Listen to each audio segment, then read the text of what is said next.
இப்போ என்ன பண்ண போகிறோம்னா நம்ம எறா பிரியாணி பண்ண போகிறோம். எறா பிரியாணிக்கு 1.5 கப் அரிசி வச்சுப்பேன். 1.5 கப் அரிசிக்கு அரை முடி தேங்காய் திருவி போட்டிருக்கோம். இதோட உப்பு கொஞ்சம் நெய் போட்டு ஃபஸ்ட்டு சாதத்தை வேக வச்சு எடுத்துருவோம். இப்போ அரை முடி தேங்காயை நல்லா பேஸ்ட்டாக அரைச்சி தேங்காய் பால் ஊற்றுறதுக்கு அந்த அளவுக்கு பேர் இது தேங்காய் வந்து நல்லா சாஃப்டாக இருந்ததுனால தேங்காயாக அரைச்சி ஊற்றிட்டோம். நம்ம 1.5 அரிசினா 3 தண்ணி விடணும். 3க்கு பதில் அரை முடி தேங்காய் விட்டோமா, ஸோ பேலன்ஸ்க்கு 2 கப் தண்ணி, அவ்வளோதான். 1 ஸ்பூன் நெய் போட்டால் போதும். நெய் போட்டாச்சு. அடுத்து உப்பு போடும். உப்பு நம்ம தேவைக்கேற்ப, ஏன்னா ஒரு சில உப்பு வந்து நல்லா உப்பு இருக்கும், ஒரு சிலது உப்பு கம்மியாக இருக்கும். ஸோ உப்பு போட்டாச்சு, அவ்வளோதான். ஃபஸ்ட்டு நம்ம சாதம் ரெடி பண்ணிடுவோம். அதுக்கப்புறம் எறா தொக்கு செஞ்சு மிக்ஸ் பண்ண போகிறோம். 1 கிலோ அரிசிக்கு 1.5 கப் அரிசிக்கு இப்போ வந்து மஞ்சத்தூள் கொஞ்சம் உப்பு, லைட்டாக உப்பு, லைட்டாக எண்ணெய் ஊற்றி நம்ம மிக்ஸ் பண்ணணும்.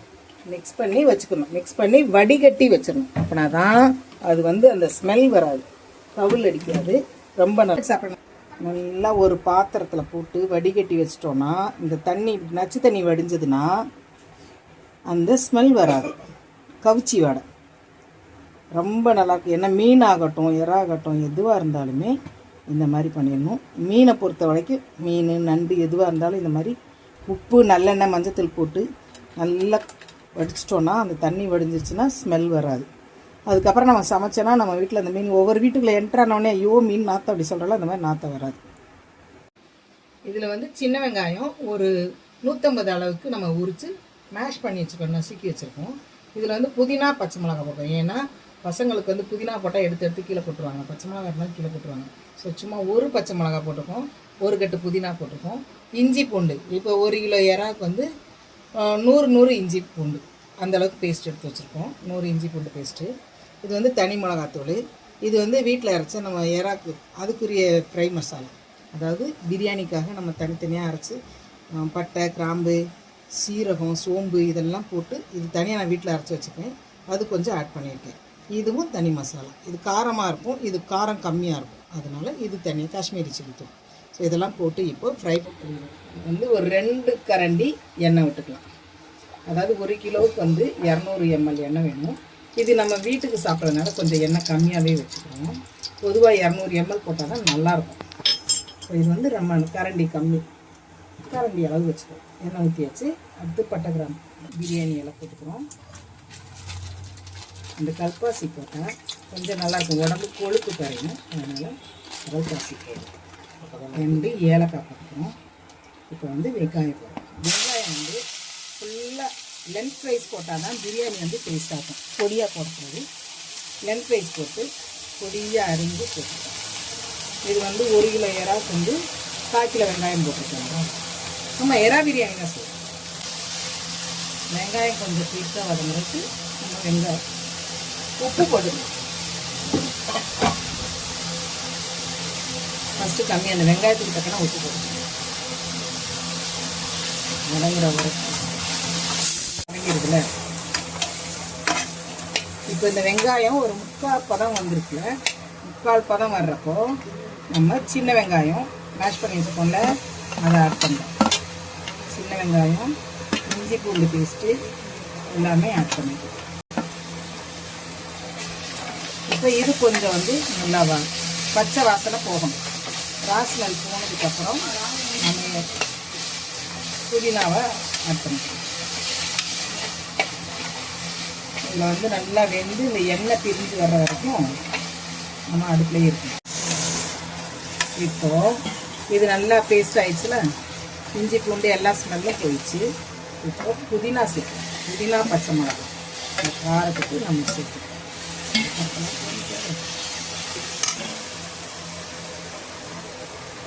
வந்து 2 தடவை எடுத்துட்டு தக்காளி ஆட் பண்ணிக்கிறோம். தக்காளி வந்து 1/4 கிலோ, 1/4 கிலோ வெங்காயம், 1/4 கிலோ தக்காளி கட் பண்ணி வச்சுருக்கோம்.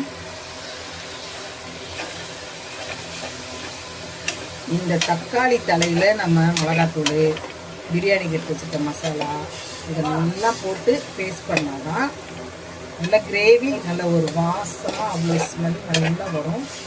கடைசியில் தான் நம்ம இறா ஆட் பண்ண போகிறோம். ஸோ இந்த தக்காளி நல்லா மேஷ் பண்ணி அந்த எண்ணெய் பிரிஞ்சிடணும். போட்ட உடனே இப்போ நம்ம எடுத்து வச்சுருக்க மசாலா, ரெண்டு மிளகாத்தூள், இது நம்ம எடுத்து வச்சுருக்கோம், பட்டை கிராம்லாம் போட்டால் பிரியாணி மசாலா. இது வந்து நல்லா வாடையெல்லாம் போயிட்டு எண்ணெய் பிரிஞ்சுறது. அவ்வளோதான் வாய்ஸ் வருது, என்ன பண்ணுறது. இற பிரியாணின்ற அவ்வளோ ஃபோர்ஸ்லாம் இதில் போட முடியாது.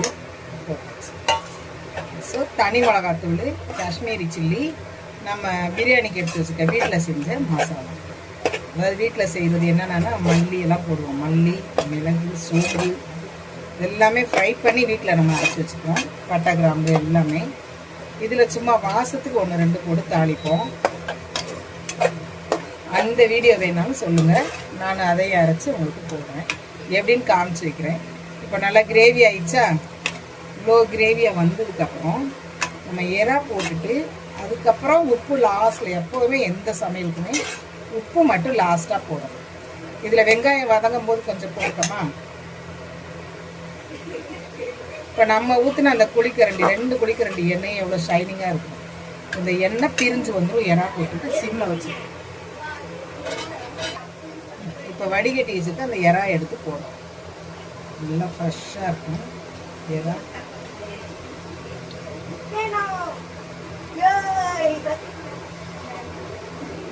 இது 3/4 கிலோ இறா போட்டாச்சு.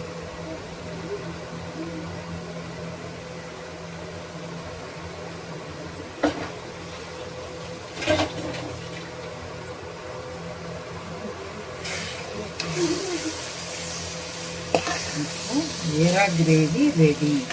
இதை சிம்மில் வச்சு ஒரு 10 நிமிஷம் சிம்மில் வச்சுருந்தோம்னா அந்த ராஸ்மெல் போயிடும். இந்த கிரேவியோட இறா வந்து நல்லா ஆட் ஆகிடும்.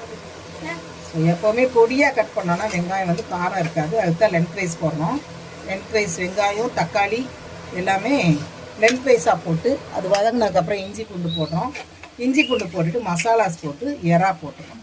ஓகேவா? நீ இந்த எண்ணெய் பிரிஞ்சு வந்த உடனே இறா தொக்கு ரெடி. இது மேலே தான் நம்ம சாதம் போட்டு கிளறப்போம். Okay, ton.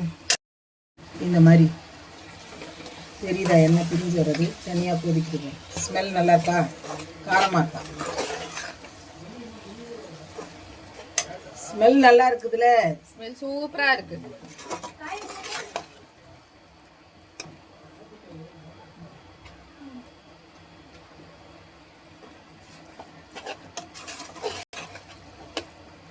இப்போ இறா வெந்துருச்சான்னு செக் பண்ணணும்.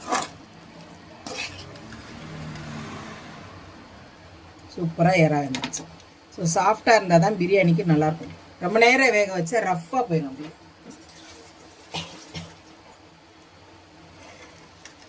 தொக்கு ரெடி. இப்போ இதில் நம்ம